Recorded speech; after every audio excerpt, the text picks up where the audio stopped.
Olá, pessoal. Bom dia, boa noite para quem está nos acompanhando ao vivo. Bom dia para os que verão depois. Boa tarde. É sempre um prazer recebê-los aqui na 362 KTV, aqui no nosso programa Minemosine Livros e Livrarias. Sou Moacir Assunção e, como você sabe, sou um admirador do livro. Eu acho que o livro é um suporte fabuloso para o nosso conhecimento, para o nosso entretenimento, para o nosso crescimento enquanto pessoa. E que livrarias, especialmente as livrarias de rua, são espaços maravilhosos que a gente não pode deixar de frequentar. Aqui nós falamos de livros, falamos aqui com autores, editores, com todas as pessoas ligadas ao universo dos livros. E hoje, mais um convidado especial, como eu falo para vocês sempre, gosto de lembrar, todos os convidados são especiais aqui. Aqui a gente só traz gente que acrescenta. Gente que traz novos olhares, novos conhecimentos. E hoje estou recebendo aqui um querido amigo, a gente não se via há algum tempo. Ele tem uma carreira até curiosamente parecida com a minha. É jornalista, é escritor, é professor também. Então tem uma carreira parecida e, curiosamente, temos a mesma idade. Estamos ambos na casa dos 61 anos e nos conhecemos no Tribunal de Contas do município, quando eu trabalhei uma época lá com um querido amigo Dr. Edson Simões, que possivelmente está nos assistindo. Se tiver, grande abraço para ele. É isso. Meu amigo Djair Galvão, grande prazer recebê-lo, querido amigo. Vamos conversar aqui sobre tudo que a gente puder. Meu amigo Moacir Assunção, muito prazer, obrigado. Um convite especial. Está se aproximando o período do Natal, né? E para mim é um presente, então, uma honra estar por aqui. E ter essa amizade já de longo tempo, né? A gente tem, de fato, muita coisa em comum de trabalho profissional e também de proximidade, e agradeço bastante e espero que o público goste desse nosso papo que a gente inicia agora. Com certeza vai gostar, meu caro Djair. O Djair, pessoal, ele tem um trabalho assim bastante interessante. Ele faz livros infantis com uma pegada um pouco mais, talvez um pouco mais sociológica, mais psicológica, né? Um trabalho muito bacana. Eu queria que o Djair apresentasse aqui os livros dele, são 3 obras muito bacanas. É não só livro, o Djair também tem uma editora, Palhação Azul, né? Exatamente. Que está começando a despontar. Então a gente tem o mundo de conversas aí para travar. Tá, obrigado. Então, começando, são 3 livros. Eu lancei o primeiro livro, que é este aqui, que eu vou apresentar aqui para os nossos... as pessoas que nos acompanham, O Saci de Duas Pernas. Este livrinho ele já está na 3ª edição. Ele foi lançado em 2008, a primeira edição, e já está na 3ª edição. O Saci de Duas Pernas, depois a gente comenta um pouquinho. Esse foi o primeiro. No ano de 2020, exatamente dentro da pandemia, eu lancei este segundo livro aqui, Quando os Bichos Perderam o Sono. Aliás, esse livro aqui tem a apresentação de ninguém menos que o Moacir Assunção, olha só, que se predispôs a apresentar o livro. Eu agradeço bastante. Então, Quando os Bichos Perderam o Sono, o segundo livro. E no ano de 2021, ainda ali no desespero da pandemia, eu terminei me aventurando por uma área, digamos, de exploração psicológica, psicanalítica, lançando até uma ousadia da minha parte, né? Lançando essa releitura do conto de fadas mais conhecido de todos os tempos, que é Chapeuzinho Vermelho. E aqui o meu livro se chama Chapeuzinho Vermelho, Volta à Floresta. Bom, esses 3 livros, eles são histórias que eu escrevi há muito tempo. O primeiro livro, por exemplo, o primeiro texto base de O Saci de Duas Pernas, ele tem 25 anos já que eu escrevi o texto. E submeti aos meus filhos, Elton e Gustavo, que devem estar nos assistindo, e eles gostaram. Eles eram crianças muito pequenas, no ano 2000 ainda, né? Sim. E então, todos os 3 livros têm ilustrações de um grande ilustrador, um artista gráfico aqui de São Paulo, chamado Altemar Domingos, um grande companheiro, uma figura com quem eu me identifiquei muito cedo para ilustrar os livros. Então, a gente pode depois comentar aí sobre cada obra. E esse tipo de livro realmente precisa ser bem ilustrado, né, meu caro Djair? E, efetivamente, a gente vê que as ilustrações são muito boas. Dê meus parabéns para o Aldemir. Altemar. Altemar. Bom, Domingos. lembra? É só lembrar do cantor que a gente lembra. Altemar, exatamente. Não é o Altemar Altemar Dutra, mas o Altemar Domingos. Exatamente, Né? Altemar Domingos. Muito bom, então, parabéns. Fale um pouquinho sobre essas obras, como é que elas se configuram. Eu vi que tem várias ousadias aí, né, meu caro? Tem. O Saci de Duas Pernas, por exemplo, é uma, né? Um personagem. Em princípio, é uma distorção, né, da história original, que todo mundo conhece, que digamos, é o mito brasileiro mais conhecido, é o personagem brasileiro que você pode ir de uma ponta a outra do país, norte, sul, leste, oeste, todas as crianças, e todos nós aprendemos muito cedo, do Saci, que só tem uma perna, obviamente. Sim. E eu, então, a primeira ousadia, quando eu fui escrever a história, eu pensei exatamente no título. É uma maneira que eu utilizo, eu costumo iniciar as histórias pelo título, ou textos que eu escrevo. Cada um tem sua mania, né? Então, as minhas manias é exatamente essa. Então, eu pensei, poxa, o Saci, obviamente, tem uma perna. E se eu colocar uma outra perna, uma perna fictícia, o que será que acontece? Exatamente para discutir a questão da inclusão, do bullying. E depois eu vou até comentar um episódio recente envolvendo uma cantora famosa, que tem a ver exatamente com por trás dessa história do Saci de Duas Pernas, o por trás pessoal dessa história.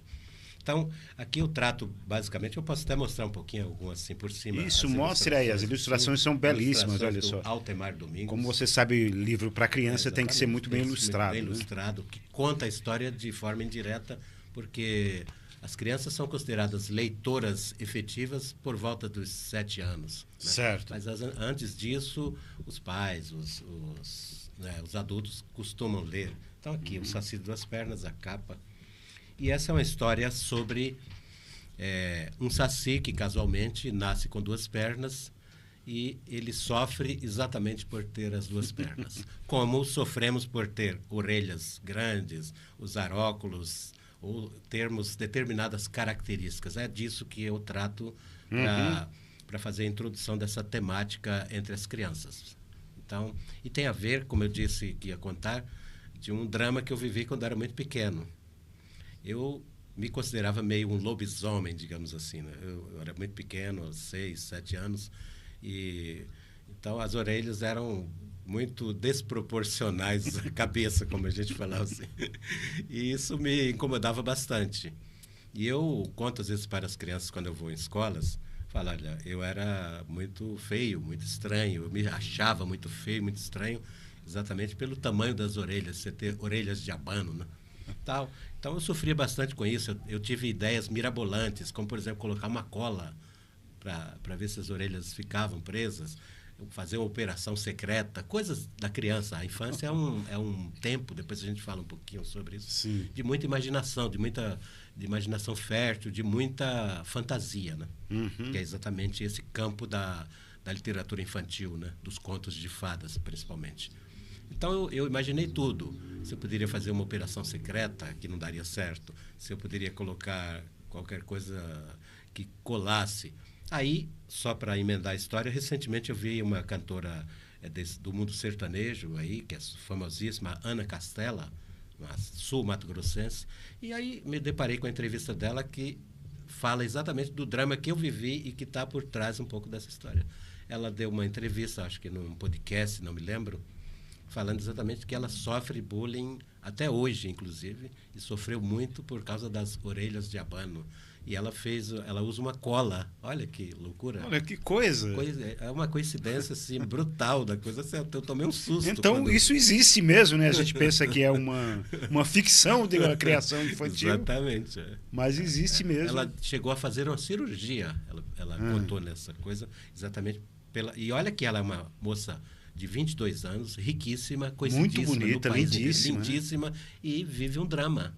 E quantas crianças que não são Anas Castelas, que não são famosas, nunca possivelmente serão famosas, quantas crianças não sofreram, não sofrem por determinada característica que a gente conhece. Isso é em casa, isso é na escola, isso é no convívio, em outros ambientes sociais, na igreja, no timinho de futebol e por aí vai. Sim. Então, Você me lembrou quando eu cheguei em São Paulo, sim, que eu comecei a usar óculos com 13 anos, óculos de fundo de garrafa, né?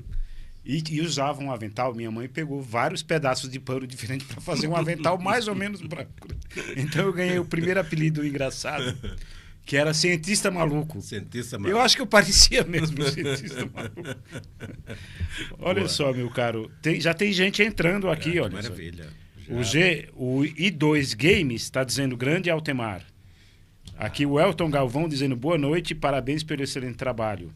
Oh, maravilha. Esse é o meu filho mais velho. É seu filho. Figuraça, professor sim. Elton. Isso. Um beijo grande aí. E do Gustavo também.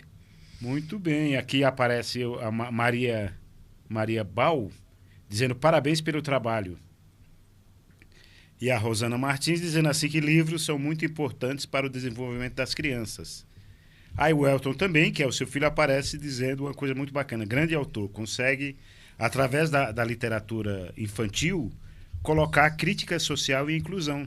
É exatamente isso que a gente está comentando, né, meu caro Djair? Quer dizer, os seus livros fazem um trabalho que não é simplesmente uma história infantil. Existe algo por trás, né? Existe uma preocupação maior, né, que está para além da questão de contar uma história, mas também de trazer alguma forma de crítica social, de inclusão, de trazer algo de realmente importante para as crianças. Não é isso? Os meus livros eles estão na categoria chamada de livros paradidáticos, né?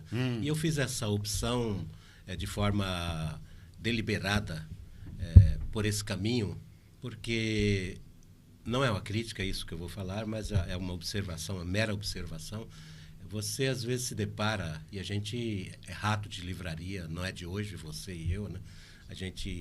Eu acho que a gente se sente, como dizia o Jorge Luiz Borges, ele dizia o seguinte, que estar numa livraria é como estar num paraíso. E a gente anda, eu fico horas, quase todos os dias que eu posso, né? Então eu vou.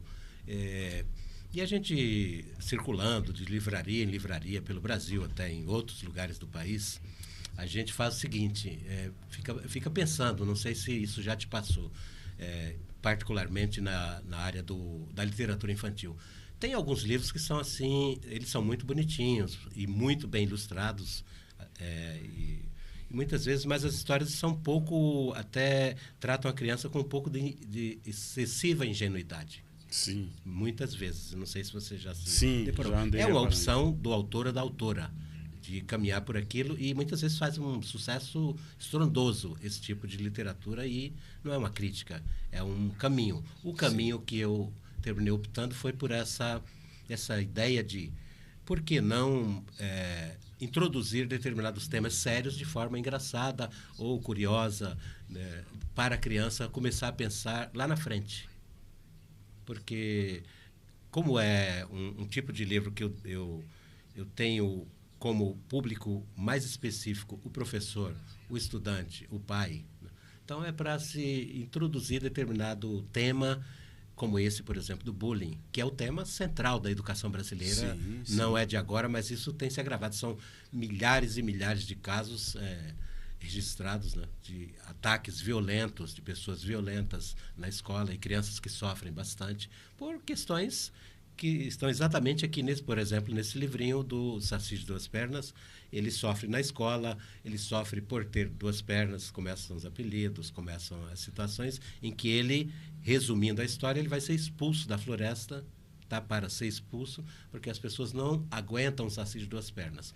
Como muitas vezes, a gente já viu isso na mídia, determinados pais chegam a sugerir que determinadas crianças não deveriam conviver com os seus filhos por características X, Y, Z. Então, mais ou menos por aí, né? Desse primeiro livro. Muito bem. Pode comentar aqui o segundo, que eu tive o prazer de apresentar, e esse é um belíssimo livro. Fique à vontade. O livro Quando os Bichos Perderam o Sono ele tem um outro formato, tem uma outra cara, né?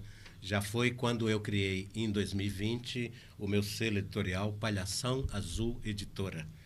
E este livro aqui, seguindo essa mesma trilha de buscar temáticas em voga na sociedade, em discussão, para introduzir determinados questionamentos, eu trouxe esse texto que eu havia escrito em 2009, e esse texto dormia desde 2009 no meu computador, nos meus computadores por ali, nos arquivos, Quando os Bichos Perderam o Sono. Então, eu escrevi lá por volta de 2009, e quando foi em 2020, eu resolvi colocar esse livro para rodar. E ele trata exatamente da questão climática, ou seja, um tema... Importantíssimo, um dos principais temas da sociedade mundial hoje. Exatamente. Acabou de acontecer a COP30 no Brasil. Sim. Desde 92 nós tivemos o debate que começa aqui no Brasil. O Brasil foi palco, né, da Rio 92.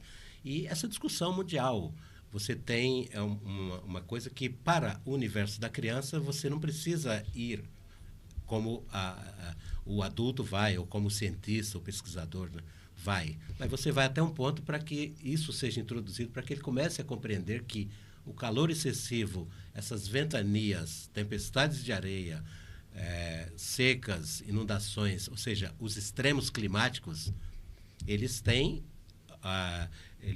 origem, eles começam de algum ponto. E é exatamente isso. Qual foi o ponto que eu imaginei na época? Em 2009 ainda. Então, eu imaginei... era um tema que, obviamente, não fui eu que iniciei a discussão, um tema de uma alta complexidade, né, através dos painéis da ONU, o IPCC, etc. E tal. Ele já existia e não é estudado de agora. Mas isso foi ganhando corpo ao longo do tempo porque a sociedade foi percebendo que... A sociedade mundial, né, o planeta, as pessoas que decidem, foram percebendo que... havia uma mudança em curso, ou muitas mudanças, e graves, né? E isso vem sendo, então, estudado do ponto de vista científico por pessoas qualificadas ao longo do mundo. Ao mesmo tempo, você tem as chamadas correntes negacionistas, tentando se contrapor e ganhar corpo, e ganharam muito corpo no universo das redes sociais, por exemplo. O negacionismo, dizendo que isso é uma falácia, uma fantasia, que não existe, sempre foi assim, porque é fácil você simplificar um problema complexo inventando uma história qualquer. Enfim, mas só para fechar essa ideia, o livro ele trata exatamente dessa questão climática, introduzir esse tema a partir de uma coisa que foi o start do livro, foi o que me deu da história, foi o que me deu o estalo, famoso estalo de Vieira. Então, o estalo que me deu foi esse aí. Quando eu comecei a pensar, e por que não eu usar os animais, que são, né, as figuras mais próximas, tanto das crianças quanto da humanidade de um modo geral. E aqui eu fiz um mistério, porque as histórias infantis elas precisam ter essa curiosidade, esse mistério, né, para atrair a atenção das crianças. Eu mexi, então, com o mistério de que, em dado momento, sem uma explicação, os animais começam a perder o sono, daí o título, Quando os Bichos Perderam o Sono, que tem, inclusive, a sua apresentação. É um livro que eu acho bonito, vou até mostrar as ilustrações do Altemar, então, são novamente belíssimas aqui, a capa do livro, né? Acho que dá para ver bem. Sim. Eu vou só passar rapidamente. Ele vai mostrando situações em que os animais vão se espalhando pelo planeta, insones, né? E isso vai ganhar uma proporção mais complicada, que é o que está acontecendo há muito tempo. Então, o segundo livro, Quando os Bichos Perderam o Sono. Mais um livro belíssimo, muito bem. E temos aí, então, agora... o livro da Chapeuzinho Vermelho Voltando à Floresta, que os outros dois eu li, esse eu não li ainda, mas vou ter a curiosidade de ler. Muito bem, espero que você lê. Essa capa aqui, ela é bastante simbólica do próprio projeto que eu imaginei. Eu sou um fã incondicional e desde cedo eu despertei para esse lado exatamente por conta dos contos de fadas. É um negócio que toda criança, de um modo geral, tem, né, essa curiosidade, porque fala de uma maneira diferente, através da fantasia, da magia, e da própria brutalidade humana, que está embutida nos contos de fadas, né? Mas aí, daqui a pouco, eu trouxe até 2 livros aqui de especialistas sobre o assunto que eu tenho, eu tenho um apreço muito grande por eles. Um deles eu estou terminando agora. E essa minha incursão aqui pelos contos de fadas, eu terminei então pegando o que eu considero, e que muitos especialistas consideram, um dos contos de fadas mais emblemáticos de todos, que é o da Chapeuzinho Vermelho. A história da menina do capuz vermelho, e o lobo, e a floresta, e a vovó, e o caçador. Coisas assim que parece que remetem a situações que elas não são reais, ou não seriam reais, mas exatamente tem um viés psicológico bem curioso. E aqui, quando eu fui pensar essa história, que também foi feita na pandemia, e, aliás, dentro da história tem a pandemia embutida, né, nas ilustrações aqui do Altemar Domingos, eu vou até só mostrar uma delas aqui. Ó. Enfim, este livro, que é uma releitura do conto da Chapeuzinho Vermelho, eu peguei, e como eu já tinha de cabeça, e nós temos, de um modo geral, de cabeça, a história principal, ou mais conhecida, digamos assim, foi dos irmãos Grimm, né, os alemães, os irmãos alemães. E eles, como é que é a história, o final, mais ou menos, da história contada por eles, né? A Chapeuzinho Vermelho, o caçador pega o lobo, né? E termina abrindo a barriga do lobo, abre um talho na barriga do lobo, tira a avó e a Chapeuzinho, né? Tira a Chapeuzinho, tira a avó, sãs e salvas, e depois coloca pedras dentro da barriga do lobo, costura a barriga do lobo, o lobo dormindo ainda. Isso, olha só que coisa engenhosa, né? E dali, então, a história termina com um senso de justiça, que é o lobo morrendo afogado. Essa, digamos, é a história que terminou no universo Disney e tal, dos irmãos Grimm. Só que muito antes disso, o Charles Perrault, francês, que foi um dos maiores contistas dos contos de fadas, bem anteriores, vivia na corte francesa trabalhando essa temática, né? Ele também fez uma recontagem do conto de fadas da Chapeuzinho Vermelho. E é diferente. As duas histórias, os dois finais, eles são diferentes. E têm propostas ou propósitos diferentes. No caso do Charles Perrault, o final é quase que uma mensagem, digamos, é uma moral da história famosa para as meninas. Olhe, vocês têm que fazer o seguinte, para as mulheres. Não deem ouvidos ao lobo, que pode ser o homem. Ele estava falando para mulheres e para pessoas da corte francesa na época. Sim, então, para se protegerem dos lobos. Exatamente. Personificado eventualmente pelos homens. Eventualmente pelos homens. E com um detalhe, aqui na história do Charles Perrault, que não é a base deste livro e não é a mesma coisa do que contaram os irmãos Grimm, o Charles Perrault ele termina a história de outra forma. Se a gente, grosso modo, lembrar aqui. O lobo simplesmente engole a vovó e a Chapeuzinho Vermelho e elas morrem. Não tem. Aí, como eu disse, quando os irmãos Grimm vão pegar a história para recontar, eles fazem essa outra pegada. Nós vamos introduzir o senso de justiça, que é exatamente o lobo que tem que morrer. E a Chapeuzinho Vermelho e a vovó são salvas pelo caçador, etc. Estão inteiras na barriga do lobo. Exatamente. Só que aqui aí já tem um detalhe aqui que eu vou... Então, qual foi a minha ideia? Lembrando o seguinte, esse conto, como eu disse, ele é um dos mais aplaudidos, mais estudados pelos psicanalistas, pelos psicólogos, pelos professores, por essas características. Porque, primeiro, ele tem mais de 350 versões ao longo do... Me surpreendeu, nunca fiquei sabendo. Tem mais de 350 versões o conto da Chapeuzinho Vermelho. A minha, possivelmente, é 350 e tantas, não sei bem, que deve ter outras. E aqui eu peguei exatamente um ponto final, a partir do que termina aí a história recontada pelos irmãos Grimm. Porque ele é um conto medieval. O conto não pertence, a Chapeuzinho Vermelho não pertence nem aos irmãos Grimm, nem ao Charles Perrault, nem a mim, nem a ninguém. É da humanidade, né? Então, esse já tem um detalhe. Eu peguei exatamente o final.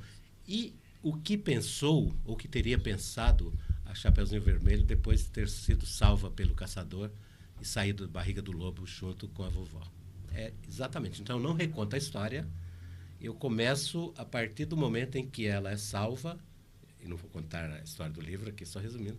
Então, a minha pegada saiu da barriga do lobo, a Chapeuzinho Vermelho começa a ter um problema, digamos, psicológico muito sério, que é essa personificada aqui na imaginação do Altemar Domingos, deste lobo que está aqui meio na penumbra, né, na capa do livro. Aqui, ó, você olha aqui na capa do livro, ele está meio na penumbra.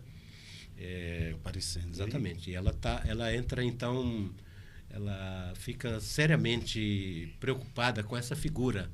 E ela, então, o voltar à floresta, que, na verdade, ela volta de forma indireta. É uma forma indireta de dizer que ela voltou ao passado para promover o que seria uma destruição do lobo, destruir o lobo da sua mente. Sim. Ou seja, do ponto de vista psicológico, tentar se livrar de um trauma. De um trauma. Terrível trauma que ela viveu. Exatamente isso. Basicamente é isso. Né? Muito bacana. Olha, tem mais gente entrando aqui. Está aqui a Maria de Baú, dizendo boa noite, parabéns. Aí o Belmires Ribeiro, dizendo grande autor de Jair. E ele, um grande amigo do Mato Grosso do Sul, lá de Campo Grande, que eu mando um grande abraço, figuraça. Muito leitor bem. Voraz, escritor de mão cheia, uma figura exemplar. Eu gosto muito dele. Muito. Quem sabe a gente até em algum momento, se ele também escreve, né? A gente em algum momento vai até conversar com ele também.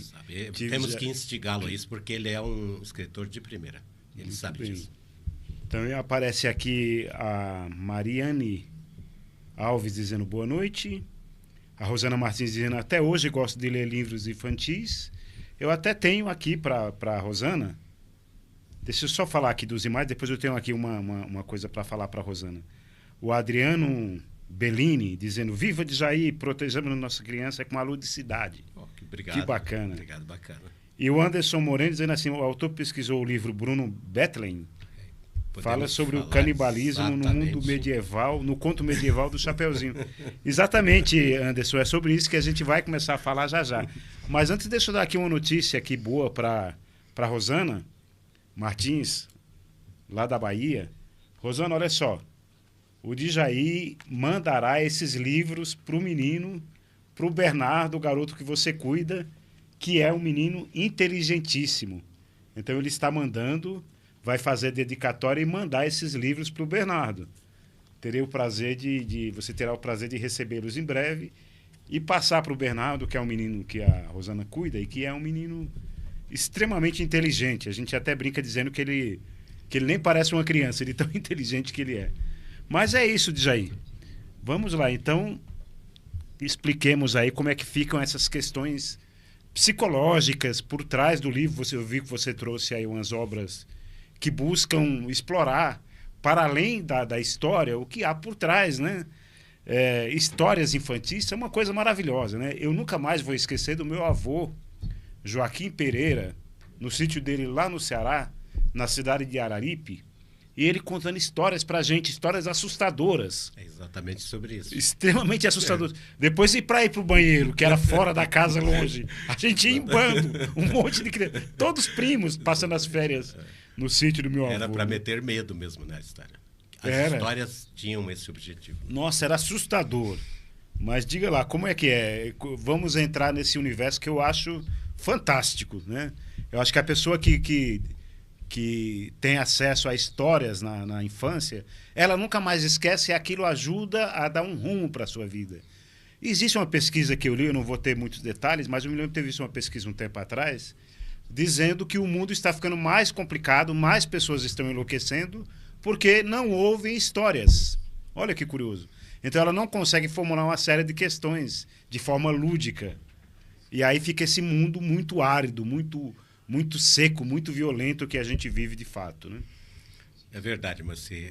Eu não tenho também detalhes sobre a pesquisa. Eu trouxe aqui, curiosamente, o nosso telespectador aí já se posicionou e foi muita coincidência que eu realmente trouxe esses dois livros. Na verdade, eu trouxe não só o do Bruno Bettelheim aqui, ele foi um psicanalista austríaco famosíssimo que pesquisou a fundo essa questão dos contos de fadas. Mas tem uma brasileira que eu vou só falar um pouquinho dentro dessa linha que você falou e que é também uma vivência minha e possivelmente de milhões de crianças ou, sei lá, bilhões de crianças ao redor do mundo. O pavor dos contos de fadas nas nossas vidas, das histórias fabulosas, das histórias, né, fantasiosas. E algumas são curiosas, mas também algumas são muito assustadoras. Enfim, e aqui este livro, ele é uma raridade, uma preciosidade. Ele foi publicado aqui por aquele selo da Abril, super interessante, da revista, super Sim. interessante. Eu vou até mostrar aqui, O Lado Sombrio dos Contos de Fadas, da Karen Weck.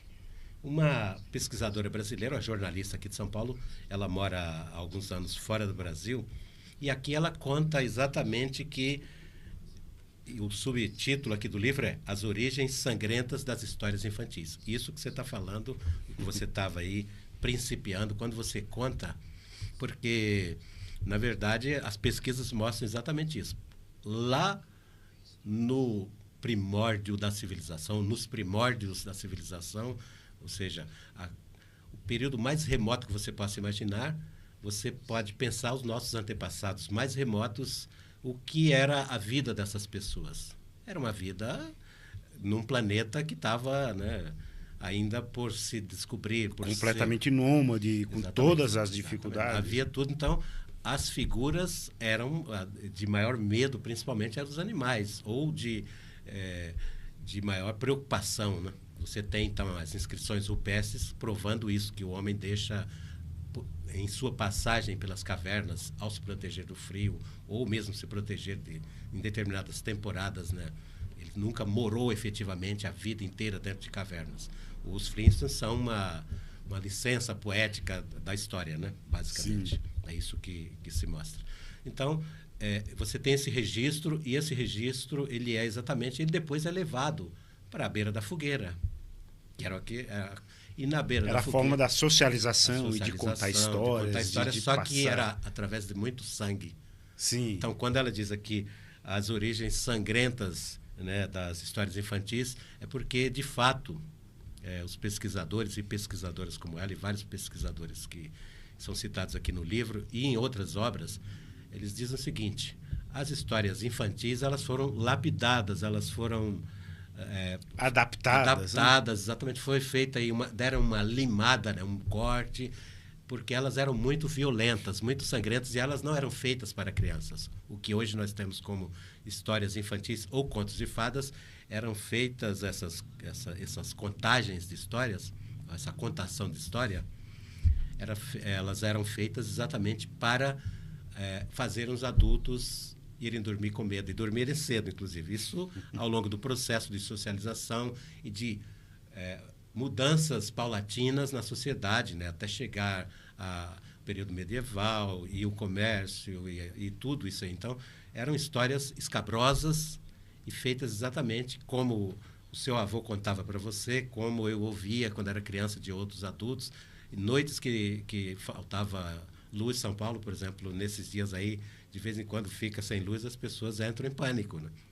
E a gente entrava em pânico, porque eram histórias de cortes de cabeça, de muito sangue. E a própria história da Chapeuzinho Vermelho, para não perder o fio, numa das recontagens ou de uma das contagens dessa história, ela, por exemplo, tem uma passagem meio escabrosa, porque, como eu disse, tem mais de 350 versões. Tem até uma dessas versões em que a Chapeuzinho Vermelho, em algum lugar do mundo, é um homem, não é uma menina, né, pequena, como a Chapeuzinho Vermelho.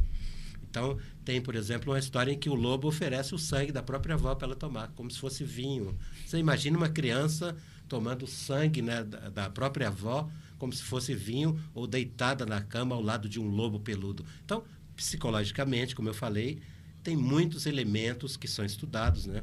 E eu trouxe aqui, então, para ilustrar, inclusive, casando com essa pergunta, ou essa curiosidade do nosso telespectador aí, eu trouxe aqui exatamente o livro que eu estou terminando de ler, do Bruno Bettelheim, esse psicanalista. Eu vou até mostrar aqui a capa, né?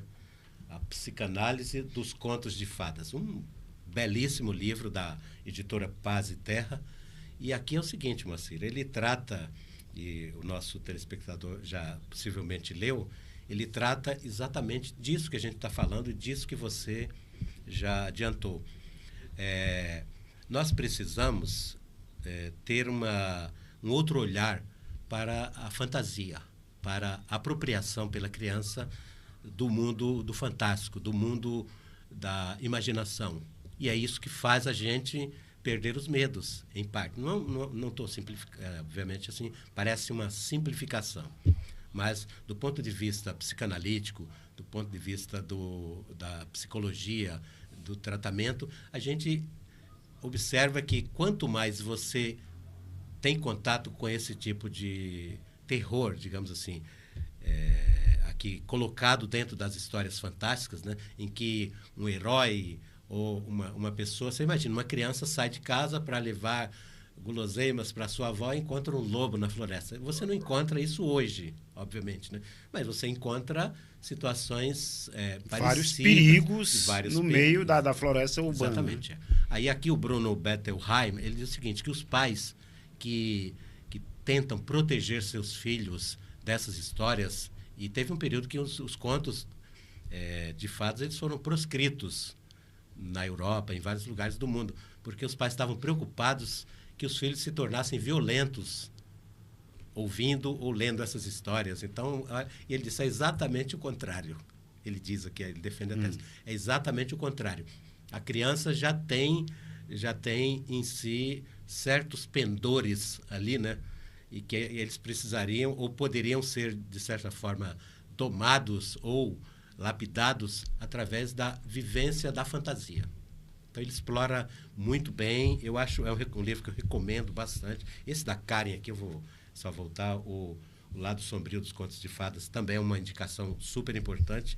E esse, para quem quer se aprofundar um pouquinho, eu não sou estudioso, eu sou um curioso, e leio Contos de Fadas desde criança e escrevo dentro dessa linha, né?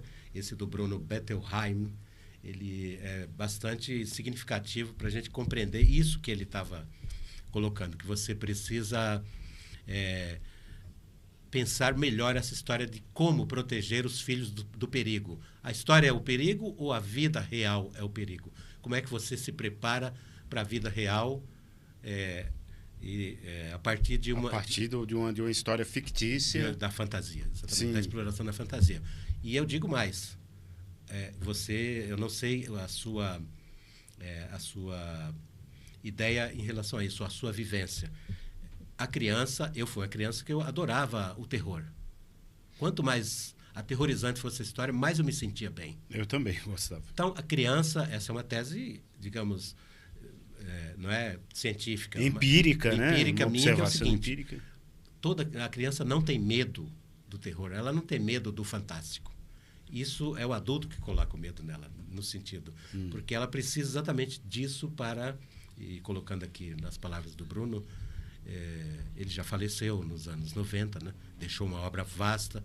Ele coloca exatamente que o fantástico, a fantasia, a literatura infantil, os contos de fadas, principalmente, eles têm esse papel de mostrar para a criança que ela pode vir a ser uma pessoa que vai ultrapassar determinados problemas porque aquele herói, porque aquela pessoa conseguiu fazer isso. Sim. A partir do momento em que você vai pegar, então, Cinderela, você vai pegar, né, grandes histórias, João e o Pé de Feijão, por exemplo. Como é que uma criança, tem várias versões ali, né?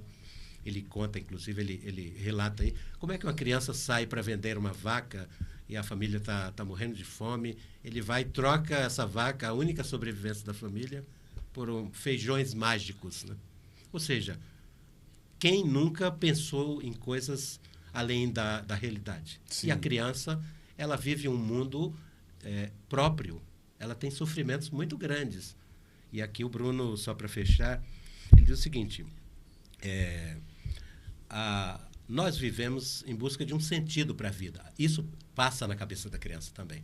E para construir esse sentido, para procurar a construção desse sentido para a sua própria vida, que está ali nascendo, que está se fazendo, está dando os primeiros passos, a criança precisa ter determinados suportes. Não é só o pai, porque o pai não está todo dia, toda hora. Então, a fantasia, o o imponderável, o inimaginável, o fantástico, o aterrorizante, isso, de certa forma, cumpre esse papel. Tem esse papel, veja que coisa interessante, né, meu caro Jair? Olha só, aqui a Rosana Martins está dizendo, oba, ele vai amar o menino Bernardo, né? Ah, maravilha. Ela falou, é muito inteligente mesmo. O Marcondes Assunção dizendo boa noite a todos, a Ivone Assunção também dizendo boa noite. E aí tem duas perguntas que eu vou passar para você. Uma é do Guilherme Tavares, que ele diz o seguinte: boa noite, Jair. Na sua opinião, atualmente, quais são os principais desafios, dificuldades em incentivar as crianças na prática da leitura? Você acha que os mais jovens leem mais ou pouco? Aproveito, Jair, para você responder essa pergunta do Guilherme Tavares, isso. E aí você falar também que alguns livros têm sido adotados, pelo que eu vejo nas suas redes sociais, tem escolas que estão adotando os livros, né? Exatamente. Eu vou começar por essa provocação do Guilherme, dizer o seguinte, de fato, as crianças eu acho que leem muito menos, e não só as crianças, principalmente os adultos, né? A sociedade está um pouco distante, cada vez mais distante da leitura. Isso é um sintoma grave, né? Um problema grave que a gente vem enfrentando e tem muito a ver com a ascensão e com o poder, né, esmagador aí das redes sociais ou das mídias sociais, né? De todas essas redes que praticamente dominam o dia das pessoas. Você vai nos lugares, às vezes você possivelmente já se sentiu meio ET, você está no metrô com um livro aberto, só tem você lendo um livro, não é porque você quer ser o diferentão. É porque você gosta. Porque todos os outros estão com o celular aberto lá. Numa mesa, no restaurante, a primeira coisa que o pai ou a mãe, em geral, fazem, né, é jogar um celular na mão da criança para não perturbar ninguém. Não joga um livro. Tal. Obviamente, isso aí eu estou simplificando, mas é bem mais grave do que isso, né? Então, acho que tem a ver com isso e tem a ver com outra coisa, que a gente sabe que a criança ela também se espelha no exemplo. Casas onde não existem livros circulando, informação não circula, só circula dentro dos telefones, naturalmente, essa vai ser quando ela nunca vê o pai ou a mãe lendo um livro com um livro. Quando não tem livros. Exatamente. Então, você tem isso e você teve também, ao longo do tempo, aí, dessas últimas 2 décadas, principalmente, uma excessiva dominação dos aparelhos e de plataformas digitais nas escolas, o que eu acho que possivelmente o Brasil vai começar a rever isso. Os grandes sistemas educacionais do mundo, da Finlândia, da Noruega, da Suécia, da França, eles vêm revendo ultimamente e tiraram principalmente a parte da informática excessiva, do uso excessivo do computador e do telefone da sala de aula. Alguns chegaram a proibir radicalmente. Você viu o caso da Austrália recentemente, né? Nem o acesso a redes sociais estão permitindo, tá? Uma briga grande, porque existe um interesse econômico muito grande, um interesse financeiro das megacorporações de mídia, né? Enfim, você tem então esse problema e as grandes redes de educação do mundo estão tentando voltar com um livro. Teve até uma pesquisa assim que a Finlândia começou a anunciar isso aí. Eles mostraram uma reportagem muito interessante da BBC Brasil, que mostrou crianças na Finlândia, na Noruega, que nunca tinha visto um livro. Uma geração todinha formada no celular, no computador, tudo era digital. Então, tomaram sustos. Eu até brinquei numa escola um dia, falei, isso aqui é um livro, tá? Se não se assustem, tá? Um negócio que vocês nunca viram. Falando, você está de brincadeira. Mas esse foi um primeiro ponto, né? Que eu acho que é fundamental. E eu acredito que é por aí. Os governos, as prefeituras, as escolas, o caminho é voltar a investir no livro. Não importa se use também versões digitais dos livros. Isso é até um pouco desimportante. Mas o livro, o contato físico, né, tátil, isso é fundamental. Você é um escritor, se você tem mais de 15 obras publicadas de autoria, coautoria, você sabe e você sente. Quando você chega na livraria, quando você toca um livro, você sente o cheiro. Existe uma coisa, uma ligação, né, primária aqui da gente com o livro, né? Exatamente. Para quem gosta de livro, é exatamente a frase que você falou do Borges, né? A coisa que o que a gente tem mais próximo do paraíso é uma livraria. Uma livraria, eu também Então é um concordo. espaço maravilhoso para você explorar e descobrir coisas e encontrar coisas novas e pessoas interessantes que também circulam nesse Agora eu vou espaço. citar aqui uma coisa só para efeito de ilustração, Macir. O Ted Gioia, um pesquisador, ele é especializado, um jornalista americano, um historiador do jazz. Ele publicou na rede Substack um artigo provocativo recentemente, dizendo o seguinte, que o futuro pertence ao livro impresso. E essa foi uma provocação, deu milhares, milhões de bate-bocas nas redes e tal. E ele dizia o seguinte, pode escrever, eu sei que você é atacado, você é xingado, mas o futuro pertence ao livro impresso. Por quê? O que ele está dizendo? O livro impresso, você tem o livro a qualquer hora. Ele, se cair a energia, se cair a internet, ele está lá, a história está lá, você vai, né? Claro que ele não estava simplificando, ele estava tentando chegar numa outra coisa. E se no futuro, ou eventualmente no futuro, as sociedades autoritárias resolverem derrubar todos esses sistemas em alguma situação? Para onde vão os livros que estariam caminhando só para o universo digital? Tudo isso cai. Ele falou, por exemplo, você compra um livro digital, ele não é seu. Você compra uma licença de um livro que você não pode passar para ninguém. Eu posso te presentear com este livro, com o meu livro. Eu posso ler um livro, eu posso, né, fazer escambo de livros, eu posso presentear pessoas com o meu livro. Se você compra, se alguém adquire um livro que eu escrevi, um livro seu, ele pode fazer o que ele quiser. Então, o livro você leva para qualquer lugar, você paga uma única vez. E cada vez que você compra um livro digital, você paga uma licença, que você não pode compartilhar com ninguém, aquela licença. Enfim, então ele estava até chegando ao limite de, num futuro autoritário, distópico, se resolvem dizer o seguinte, só essas obras aqui são disponíveis. E isso não é ficção.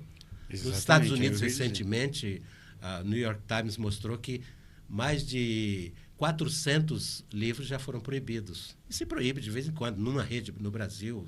A polêmica está em curso no Brasil e no mundo inteiro, né? Nessa disputa de narrativas, de que o que pode e o que não pode ser lido, o que pode e o que não pode ser discutido, o que pode e o que não pode ser disponibilizado para as pessoas através das redes, né? As redes públicas de educação, etc. E tal. Exatamente, eu tava para comentar isso com você, que isso não é nada que a gente não tenha vivido ou que não tenha ouvido falar, pelo menos, né? Essas coisas efetivamente acontecem. Você tem na história a queima dos livros no período nazista, sim. ou seja, isso se repete de vez em quando. É verdade. São coisas que vão e voltam, né? Olha só, meu caro Jay, tem uma pergunta aqui do Anderson, está perguntando o seguinte. Ele diz aí, quem é o maior contista brasileiro? Você conhece a obra de Bete Coelho? No conto da Bela Adormecida, o rei abusa da Bela Adormecida, é verdade? Olha, tem essa versão também. Então, eu não conheço, como eu disse, eu sou um curioso, eu não conheço realmente a obra específica aí da Bete que ele está falando, mas tem essas pegadas aí em determinadas histórias, e como eu disse, não eram histórias, e como a Karen reforça no livro, não eram histórias feitas para crianças, né? E tem situações escabrosas, né? Do envolvimento. Você tem, por exemplo, nos contos de fadas, figuras centrais, as bruxas, as madrastas, né? As pessoas más, até personifica em determinadas figuras, né? Porque você tem, por exemplo, no conto do João e Maria, duas crianças em que a madrasta e o pai, a mãe e o pai resolvem, não me lembro agora se é a madrasta, discute à noite, e eles ouvem, né, que as crianças, eles têm que mandar as crianças embora, soltar na floresta, porque eles não têm como continuar alimentando. E ali é um negócio que está rolando num contexto de fome, né, de muita fome no período medieval, e essas crianças, então, já vão dormir sabendo que estão sendo expulsas de casa, né? E ali já pensa nisso que o Bruno está falando, do ódio que a criança, eventualmente, da figura que está na história, do João e Maria, duas crianças pequenas que vão ser levadas para serem abandonadas na floresta e acabam na famosa casa da bruxa, a casa de doces, de guloseimas, e a bruxa quer fazer exatamente o que com eles?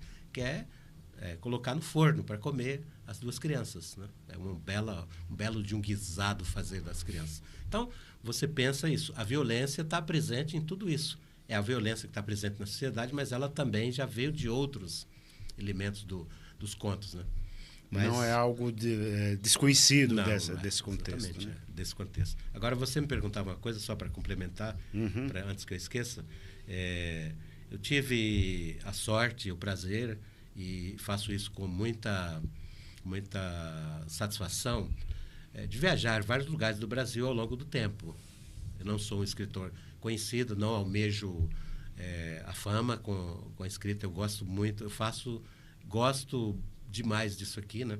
Então, eu tive oportunidade e tive a grata satisfação de ver os meus livros serem adotados por algumas redes de ensino Brasil afora, principalmente o Saci de Duas Pernas. Tem diversas redes no Brasil.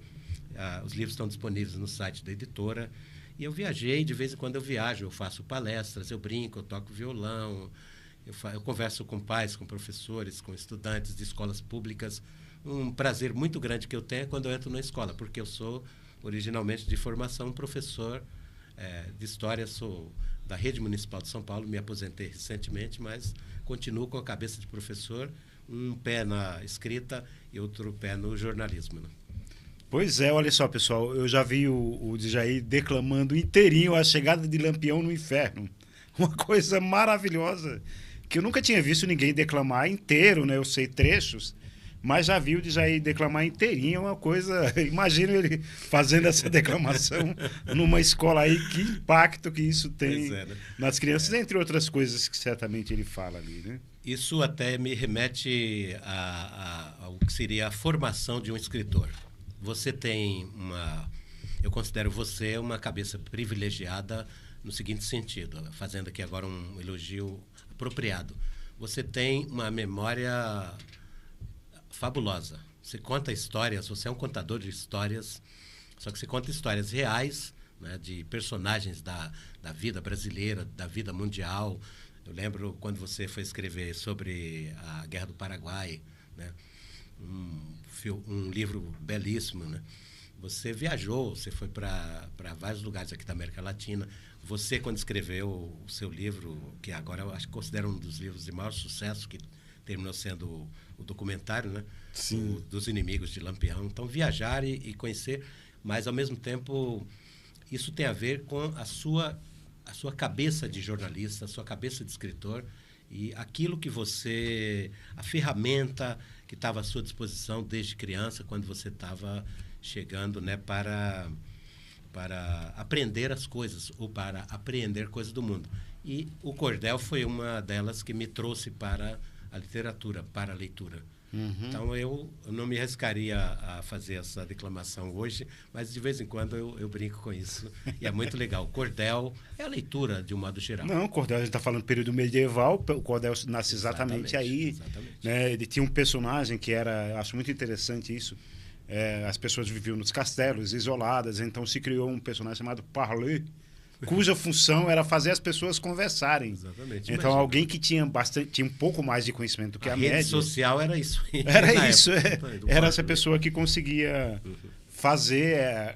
conversar com várias pessoas ao mesmo tempo, assuntos diversos, Sim. porque as pessoas eram muito simples, majoritariamente analfabetas. E a comunicação oral. Oral, uma dificuldade gigantesca, né, para se falar, né? Olha só, tem mais gente falando aqui. O Nelson Nascimento dizendo: Jair Galvão, um autor dedicado à leitura infantil. Parabéns. Ótimo. E a Vânia Azevedo dizendo: boa noite, agora estou vendo você. Parece que ela não estava nos vendo, só ouvindo. Que bom, fica muito interessante o assunto tão importante que você domina tão bem. Muito bacana.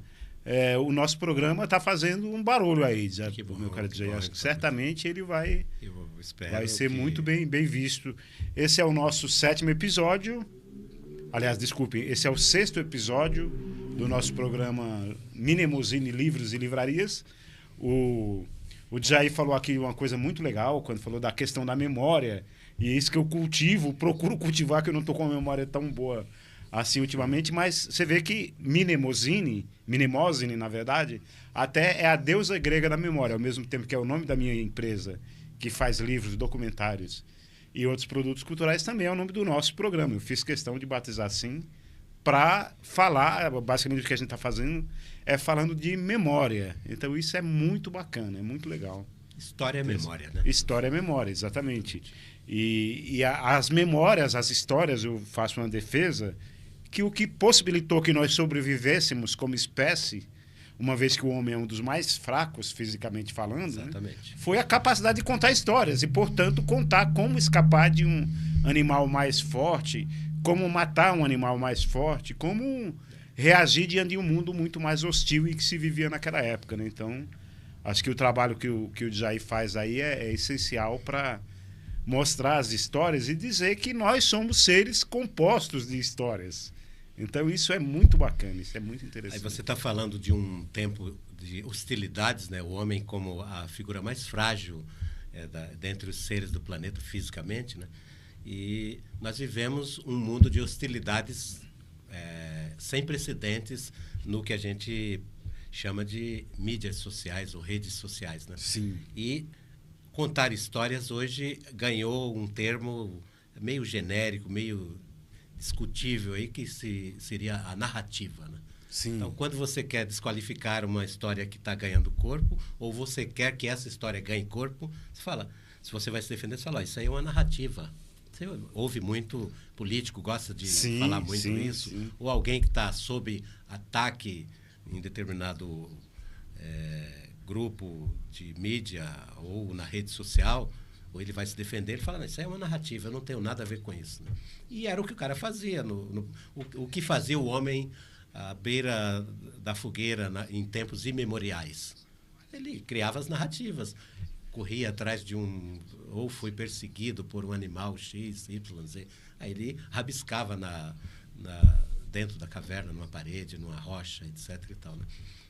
Só que hoje, se a gente transportar a história para o que a gente vive hoje, você também tem um ambiente de crescente hostilidade, só que num nível mais pesado e num nível mais complexo, né? Porque você tem bilhões de pessoas, você tem rede que tem 4 bilhões de pessoas acompanhando uma única rede, ou seja, associadas a uma única rede, mais da metade da população de um planeta acompanhando uma determinada rede. É um negócio complexo para você pensar.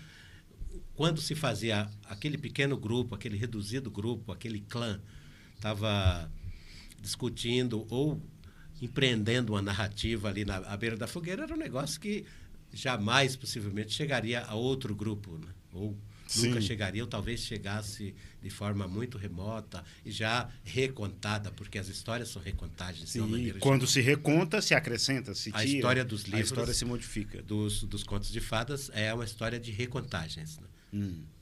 Então, quando você tinha aquele tipo de indivíduo tentando empreender ou convencer um determinado grupo daquilo lá que ele passou, o que ele viu, o que ele sofreu, era uma coisa. Agora, você tem, muitas vezes, um determinado grupo, não importa, aqui a gente não vai discutir a intenção, a ideologia, mas um determinado grupo, hoje, utilizando esses fortes elementos, e nós estamos aí num mundo em que caminha a passos largos a inteligência artificial, ou seja, temos hoje um impasse ou uma encruzilhada do ponto de vista ideológico, do ponto de vista plástico até, né?